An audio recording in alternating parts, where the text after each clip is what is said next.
8-3, section 8-3, RNA. Section 8-3. Now, I want to name this section a little bit differently than your book. Your book calls it RNA after ribonucleic acid versus deoxyribonucleic acid. It's just kind of it's a little bit different than DNA. It's still a nucleic acid. It's a little bit different. But I want to call it protein synthesis. Now, here's the basic idea of this chapter, okay? It's all about making proteins. Now, I mentioned before that DNA is used to code for proteins, okay? DNA is used to code for proteins, and the proteins are basically the important machine parts of the cell. They are the enzymes, they're the little pumps, they're the channels in the membranes. They're different chemicals that act as chemical signals that tell the cell what to do and tell other cells what to do. So proteins are extremely important in the cell and in your body. And the way it works is basically this. You start with DNA, okay? DNA is used to make RNA. So DNA makes RNA, which makes proteins. All right? Now, so here's the thing. What you need to remember is this. We say that DNA is used to code for proteins or to make proteins, but not directly. What happens first is the DNA code is transcribed into RNA. This process right here is called transcription. Okay? And then the RNA code is translated into proteins. This is called translation. Now, these are not to be confused with replication, which we learned about last time. Replication is just copying the DNA into another DNA molecule. Now, here's the basic way that this works. So there's 3 steps. DNA makes RNA, which makes proteins. That's how you could sum this whole section up, 8-3, with this. Let's put this in quotes. DNA makes RNA makes proteins. Okay? You got the whole basic idea. Now I just want to break it down into one more level of detail here, or open up one more level of detail before I stop talking. Let's say we have a strand of DNA.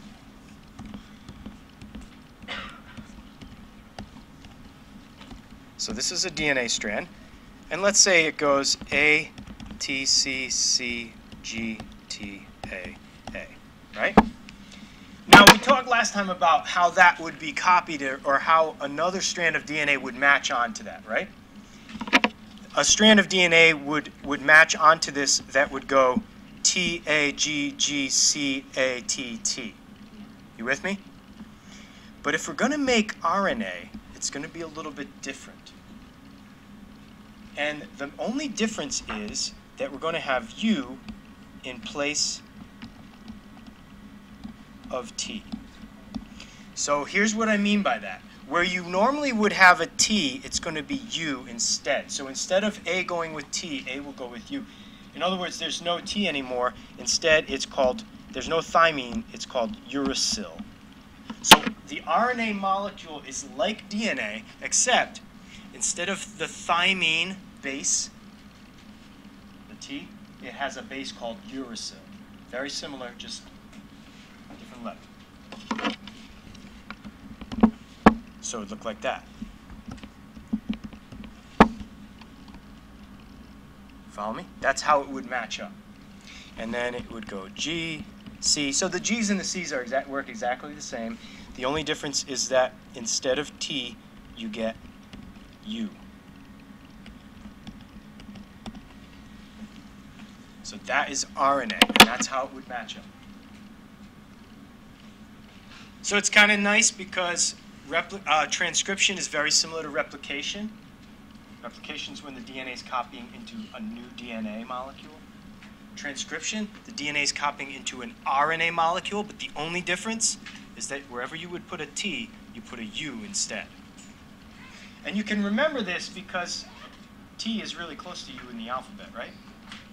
So if you want to remember which one gets replaced, just realize that T is right next to U, and that's U replaces T. Okay, so that's the first step, right? This is right here. Now, what's the next step? So let me take this one right here, and I'm going to flip it over.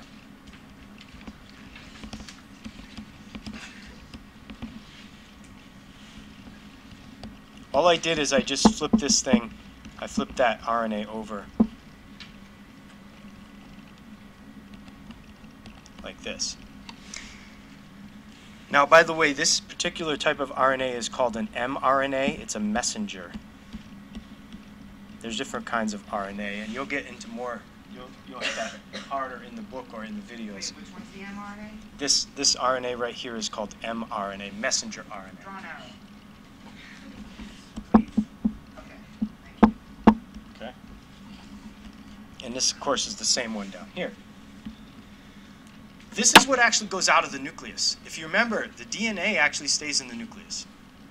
You don't want your DNA leaking out all over the place, so it doesn't.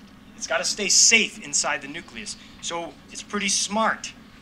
This is pretty smart strategy.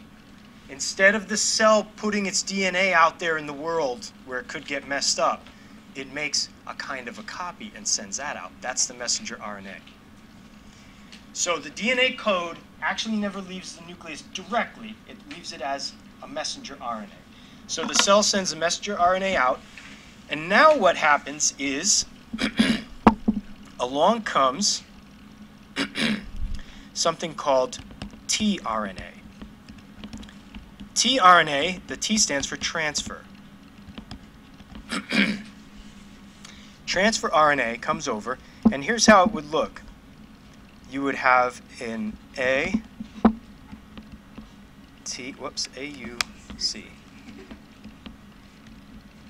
and there's only 3, and it is attached. This is the transfer RNA right here, and is attached to an amino acid.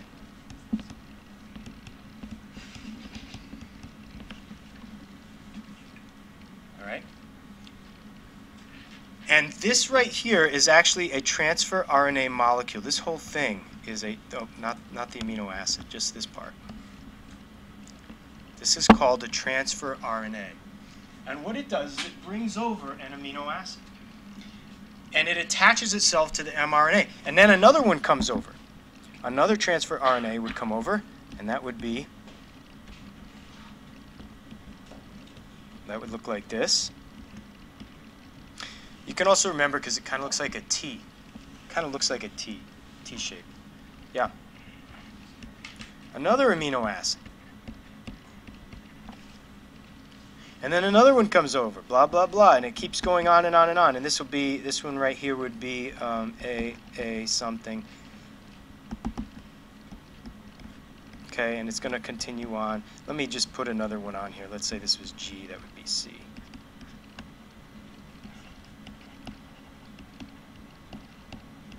Okay, and these are, you have to kind of picture these moving over one by one. They're going to come moving over and they're going to attach. And then peptide bonds are the bonds that form between the amino acid. They form. Okay? And then finally what we have is a protein. Because a protein is a chain of amino acids. A polymer.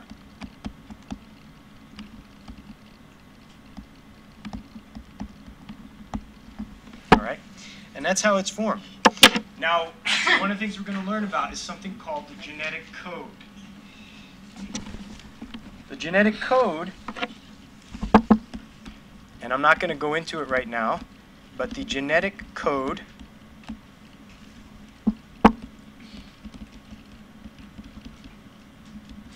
matches the 3-letter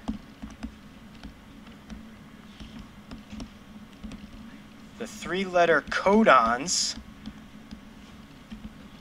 with the right amino acid.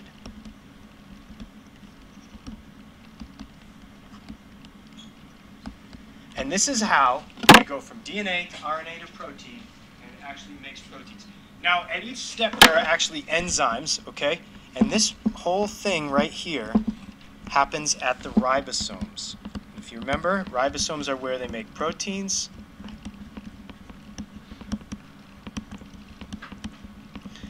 Now, this is just an introduction, folks. You need a little bit more detail than this, so you're going to need to read the section in your book or make sure you watch the videos online to get the full meal deal.